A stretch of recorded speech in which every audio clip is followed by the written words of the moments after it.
ഷിർക്കുണ്ടോ? ഇബാദത്തുകൾ നിൻ്റെ പക്കലില്ല തന്നെ. ഇതിപ്പോൾ ഏതാണ്ട് നമ്മൾക്ക് ആർക്കും സംശയമില്ലാത്ത കാര്യം. സമസ്തക്കും സുന്നിക്കും മുജാഹിദിനും ജമാഅത്തിനും തബ്ലീഗിനും ഒരാൾക്കും സംശയമില്ലാത്ത കാര്യമാണ് ഈ പറഞ്ഞത്.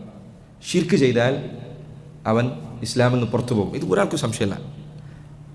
അതുകൊണ്ട് ഇത് കേൾക്കുന്ന എൻ്റെ സഹോദരങ്ങളും സംസ്ഥയിലും എല്ലാത്തിലുള്ള ആൾക്കാരോട് എനിക്ക് പറയാനുള്ളത്, കാര്യം ഇത്ര ഗൗരവമുള്ളതാണെങ്കിൽ അത് എൻ്റെ അടുത്ത് സംഭവിച്ചിട്ടുണ്ടോ എന്ന് പരിശോധിക്കുന്നത് കൊണ്ട് നിനക്ക് പ്രത്യേകിച്ച് ഉപദ്രവമൊന്നുമില്ലല്ലോ.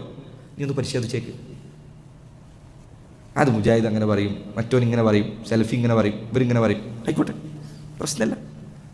പക്ഷെ ഒന്ന് പരിശോധിച്ചേക്ക്. ഖുർആനിൽ നീ ഒന്ന് വായിച്ചു നോക്കുന്നുണ്ട് ഈ ചെയ്യുന്ന പ്രവൃത്തികൾക്ക് എന്തെങ്കിലും ഒരു തെളിവ് ഖുർആനിൽ എവിടെയെങ്കിലും ഉണ്ടോ? നീ ഒന്ന് ഉറപ്പുവരുത്തിയേക്ക്. ഉറപ്പുവരുത്തുന്നത് കൊണ്ട് നിനക്ക് എന്തെങ്കിലും ഉപദ്രവം സംഭവിക്കാനുണ്ടോ? ഉറപ്പുവരുത്തുന്നത് കൊണ്ട് ഒന്ന് പരീക്ഷിച്ച് ഉറപ്പുവരുത്തുന്നത് പ്രത്യേകിച്ച് തെറ്റൊന്നുമില്ലല്ലോ. നിനക്ക് ഉറപ്പുവരുത്താലോ നീ ചെയ്യുന്ന, നീ ജാറത്തിൽ പോകുന്നത്, നീ മൊഹിദ്ദീൻ ഷെയ്ഖെ കാക്കണേ എന്ന് പറയുന്നത്, മുഹമ്മദ് നബിയെ എൻ്റെ പ്രയാസങ്ങൾ നീക്കണേ എന്ന് പറയുന്നത്, അത് ഖുർആനിലുള്ള കാര്യമാണെങ്കിൽ നീ പഠിക്കേണ്ട, നീ സമാധാനമായിട്ട് മരിച്ചോ.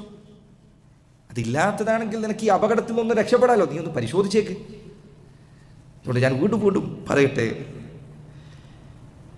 മുസ്ലിങ്ങളായ എൻ്റെ പ്രിയപ്പെട്ടവരെ, നിങ്ങൾ ഉസ്താദുമാർ പറയുന്നത് തൊണ്ട തൊടാതെ വിഴുങ്ങുന്നതിന് മുമ്പ് ഒന്ന് പരിശോധിക്കുക. ഒന്ന് പരിശോധിച്ച് നോക്കുക. ഖുർആനിലൊന്ന് പരിശോധിച്ച് നോക്കുക, ഹദീസിലൊന്ന് പരിശോധിച്ച് നോക്കുക. ഇന്ന് കാലത്ത് വിജ്ഞാനം, ഏത് വിജ്ഞാനവും വിരൽത്തുമ്പറ്റാൻ എന്തു പഠിക്കാനുള്ള അവസരമുണ്ട്. അപ്പോൾ അത് ശ്രമിച്ചു നോക്കുക.